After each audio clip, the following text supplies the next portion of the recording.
30 seconds until entry. Good day, everyone. Welcome to episode number 13 of Decipher Wars Radio. I'm your host, Mark Tuttle, and we're getting close now, folks. Just 19 days and counting until the release of Wars TCG. And we're also exactly 1 month away from the Wars TCG first tournament weekend. We'll talk about that coming up in just a couple of moments. A lot of things to talk about today as we're into Maverick Week. But first, I wanted to acknowledge our great retailers and players in Florida, Alabama, Mississippi, and all the areas that were hit so hard by hurricanes this year. We're definitely thinking about you guys, and hope you guys are back up to speed just as soon as possible. Also, a quick update from a previous Wars Radio show. We had read an email several weeks ago from Marine Corporal Kevin Shannon, who'd learned about Wars TCG while he was stationed in Iraq. He's still there, and we read his email on the air. We gave him email of the week. And then I got an email from Kevin just a couple of days ago. He says, "Dear Wars Radio, this is Marine Corporal Kevin Shannon saying hello again from Iraq. I wrote Wars Radio a while back and was delighted to hear my email read on the show. Since then, things have been up and down around these parts, but I've still managed to listen into the show at every chance and check out the website for some peeks at the cards for the upcoming game. As Mark had counted down the days until the Wars TCG ships to stores, I've been counting down the days until I ship back to the U.S. I'm happy to report that my unit will be back in the States within the next week, which means I'll be in America when Wars TCG hits the shelf. Thanks for everything, and I'm looking forward to great times ahead with Wars TCG. Corporal Kevin Shannon, United States Marine Corps. He's writing from the Al-Anbar province of Iraq. So, that's good news. Kevin is safe. He's returning to the States next week, and he will definitely be playing somewhere in first tournament weekend. So, if you happen to see him, give him a pat on the back for being one of the guys that go out there and support us in the world, and also for supporting Wars Radio. All right, moving along now. Let's get right to it. News of the week. It was a pretty exciting week here at Decipher. It was Maverick Week, so you got to see all kinds of cool Maverick stuff. Also got some new wallpapers and the full rules PDF from Wars TCG went up just this morning, this Friday. So if you haven't downloaded that yet, you definitely want to check that out. If you have trouble opening the PDF file, you might need to upgrade your Acrobat Reader. It's a free upgrade. You can get it. I believe it's Acrobat or it's Adobe.com. But we use the current version, the most recent version, to make PDFs. So sometimes people say they can't open our PDFs. It's because they have an outdated version of Acrobat Reader. So get that updated, and you'll be able to check out the full rules book for Wars TCG. So no excuse not to know how to play the game when first tournament weekend hits. All right. It was also another exciting day, and I'm going to do something very cruel here. And I just have to apologize in advance, but on Wednesday, Kyle Hoyer walked into my office and handed me a beautiful stack of Wars TCG foils. Oh, they're so pretty. Listen, can you hear them? I have them in my hot little hand right now. Ah, the first Wars cards right there. These aren't demo cards. These aren't the square cut cards. These are official card stock, nice rounded corners, good solid heavy cards, and just a stack of beautiful foils here. And I'm going to tell you what I think are the best looking foils that I've seen so far. I like the Renarti Anant foil, which is a she card. I love the Jostle Swin, very, very cool foil. The Kujiko Tarako foil, very nice. And the Talcon foil, who is a Quay foil. Very cool cards, folks. You will see these foils ever so soon, but it was just kind of a nice little surprise to get those in my office this week. All right, it is Maverick Week, so we need to talk a little bit about the Mavericks, and from the game studio upstairs, Tom Lischke comes down once again to talk to us about Maverick strategies. Tom, welcome to Wars Radio. Good to be here, Mark. It is the end of Maverick Week, and we're going to talk a little bit about playing the Maverick faction. Now, had a lot of people looking at the factions, and a lot of people had decided that Maverick is the faction that they want to play.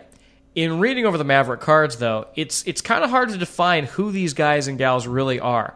What's the strategy behind Maverick? They're risk takers. They're sort of tied to destiny. They have a lot of effects in the game that are based off of setting up your destiny draws and then taking advantage of it. The scope of the effects. They'll have cards that you play that say draw D cards. So it's a great card if you have control of your destiny. It's a bad card if you don't. Ace McAllister, a card we've revealed, obviously gets a lot better if you have some control over your destiny.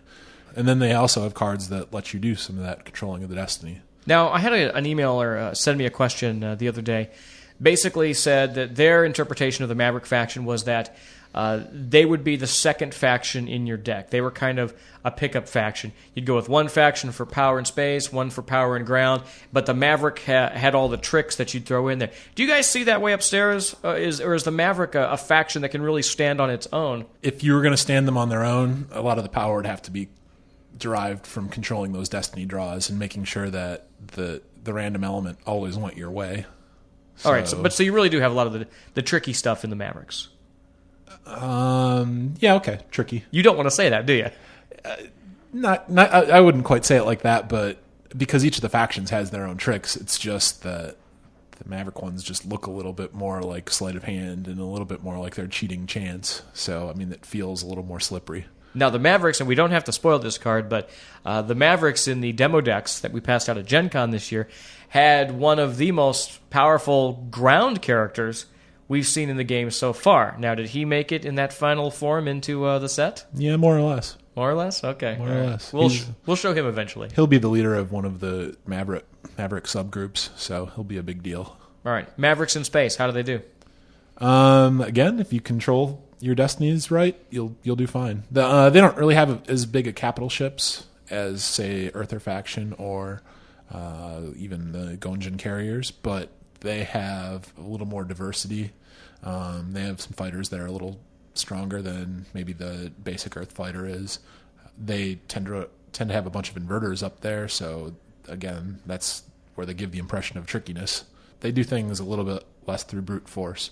Most of the other factions have some little things and some big things, and the Mavericks tend to be generally just right down the middle. Now, since we're talking a lot about Destiny, does that mean the classic SWCCG mechanic of tracking Destiny will be handy if you're playing Mavericks? That'll come in handy, but they have a bunch of tools that let you take some shortcuts in that regard. Oh, nice. So you need to do a design diary article sometime on tracking Destiny, because there's a lot of new players that have never played the old game that don't understand how that works, and they're thinking, I don't need to learn how to do that, do I?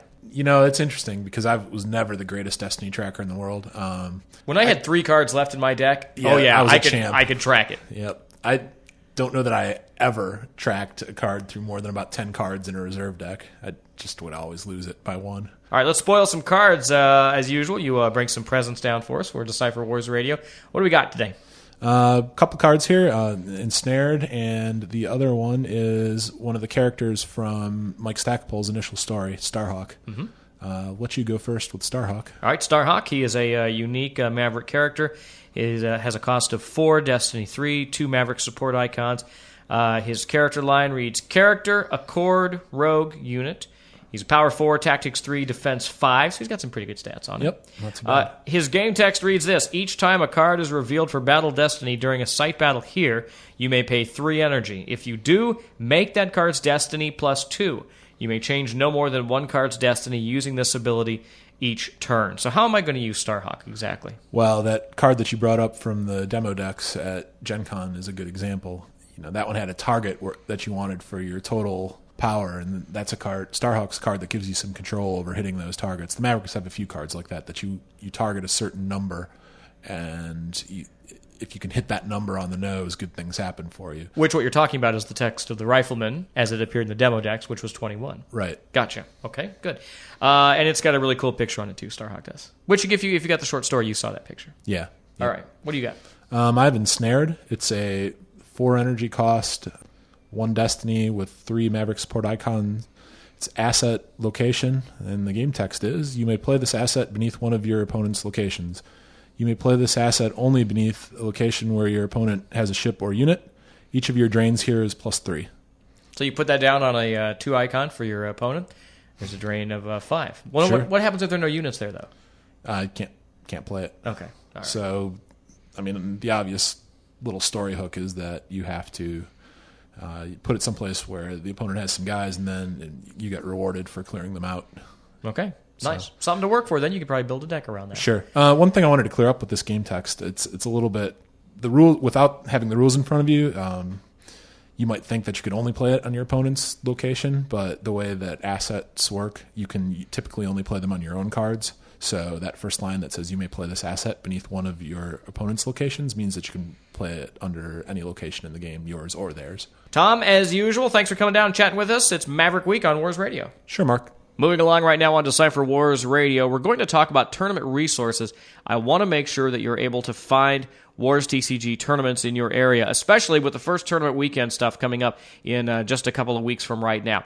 Go to warstcg.com, and right there on the front page, you're going to see a button that says Find a Wars Tournament. So if you want to play along at home, please do so. Click on that, and that will bring up the tournament resources here at Decipher, which is tournaments.decipher.com. Now, specifically, that button will take you to a screen that says Find a Tournament. Now, you can check for any Decipher game, old or new, in there, but we'll select Wars TCG in the game drop-down menu. Wait for the page to update, and then you can select tournament format, player format, deck type, card pool, event type, all different things like that. You can search by months, days, years. Probably for the best thing, though, let's just go ahead and select state. So what that will do is that will pull up all the recent tournaments for whatever state you happen to live in. But actually, let's back up. Let's pull up the month of October, and we'll look for first tournament weekend events. That's in the month drop-down. And then we'll pick a state. Let's say we look in the state of Virginia, which is where we're from here at Decipher right now. We pull up Virginia, wait for the page to update once again. So we're searching on Wars TCG in October in the state of Virginia. Then you hit the Go button. That will show you where all of the registered first tournament weekends and other tournaments that have been scheduled for Wars TCG perhaps before or after the first tournament weekend events happen. And it will show you the list of all the tournaments that are scheduled. Now, why this is important, this tells you the date of the tournament, the time of the tournament. You can click on the location name when the list populates, and it'll tell you where the tournament actually is, give you details on the tournament like cost and prizes and who's running it and things of that nature. Why this is important to you is you need to check right now to see if your retailer, your local retailer, is running a first tournament weekend event. If they're not, you want to go in there, talk to them, and get them scheduled to run that first tournament weekend event. Those kits are going to start being sent out very soon here, so they definitely want to get signed up for those right now. All right, that's how you use the tournament resources. There's lots more links in there, lots more things you can do with that, so by all means, play around with it until you get comfortable with it. All right, let's check some email. We get email. We get your email every day. Okay. Here's your mail today. All right, some Decipher email for us today. This is from Sam Bratt, who's writing in from Ashton, Idaho. He says, "Hi, I love listening to the show. I have a couple of questions for you. Seeing as how there will be 4 starter decks for Incursion, how will this affect release parties? In The Lord of the Rings, you would learn how the 2 starter decks work so you have an easier time winning." He's brutally honest here, isn't he? But now with the 4 starter decks, how will it affect the playing experience? Also, which of the 4 factions will be the easiest for new players to play? Thanks for reading this, Sam. All right, Sam, first of all, yeah, there will be 4 different starters, and that's because with us introducing 5 factions and there being only 1 card back, we need to make sure that every faction gets a good start of cards. As far as which one is going to be easier for new players to play, that is entirely up to you. When we talked to Tom Lischke a couple of moments ago, he was talking about how the Mavericks use a lot of destiny manipulation. Perhaps the Earthers might be the easiest to play because they're perhaps the most straightforward. But again, it's really going to be whatever your play level is and however well you understand the decks that you're playing. But yeah, there will be 4 different decks, so when you go into a sealed event, you better have an understanding of how all 4 of those play. Sam, thanks for that letter. Here's our email of the week because it asks a very good question. This is from Jonathan Brusser. He says, "Hello, the world of Wars TCG is already shaping up to be a pretty interesting place, made even better by the short stories by Michael Stackpole. I'm really looking forward to seeing where the Kajiko Starhawk storyline goes, which brings me to my question. The Mavericks seem like people who would work for any of the other factions with the right motivation. My question is this: will we see cards in Incursion, or perhaps later on, that require 2 or more different support icons to play? Maybe a Maverick who was kidnapped and brainwashed by the She could have a Maverick and a She support requirement or something. In any case, are there plans to do such things? And if so, how will the card's art reflect their dual nature? Thanks a lot, Jonathan." All right, good question, Jonathan. That's actually come up a couple of times. This is the first time we've had a chance to address it. At present, there's no plans to do any of the dual support icons, but it's something that certainly could happen if you look at our other games where we have had multiple affiliations or cultures. We like to mix and match occasionally. We've done it in the Lord of the Rings TCG. Of course, we had the multi-affiliated characters in Star Trek, and we've started to introduce that into Dot Hack as well, where cards require multiple spotting requirements. So, yeah, it's something that we could definitely have. We've already seen some of the crossover from one faction to another, but we just haven't reflected that in the support icon. So, not yet. Let's wait. We've got a little time on that, Jonathan, but good email there. So, Jonathan, you're our email of the week. We'll send you a great prize. All right, one more note here real quick. Our big reveal for this week. Last week we did an artist profile. We're going to do that again this week because it was fairly popular. This week we're going to talk about an artist named Matthias Snig. His stuff is just incredible. We're going to show you a few cards here. He's a Swedish painter. He's come on board for Wars TCG, blown us away with some of his stuff. Matthias has tended to produce some of the best Quay pieces in the set, but he's also contributed to a few other factions as well. Here's the website for the big reveal. www.warstiCG.com/articles/article.aspx ? ID = 467. And if you want to learn more about Matthias, you can check out his website at www.matthiassnig.com. That's MATTIASSNYGG.com. I checked it out yesterday. He has got some amazing stuff. All right, nobody has used the Wars Radio phone line yet, folks. You're more than welcome to do it if you want to call and leave a comment about the show. That number is 757-664-1173. That is not a toll-free call, so be aware. That's it for this week. Next week is She Week here for Wars TCG. You finally get to see some of the great She stuff and read some articles on how to play them. We'll also have some new wallpapers for you. We'll have a new story from Michael Stackpole, all kinds of good stuff for the She, and we will be 1 week closer to the release of Wars TCG. Remember, folks, if you have comments, suggestions, feedback, you can email me at wars.radio@decipher.com. And hold on, one more time. These are my Wars foils. 30 seconds. Isn't that pretty? That's all for this week on Decipher Wars Radio. Have a great week.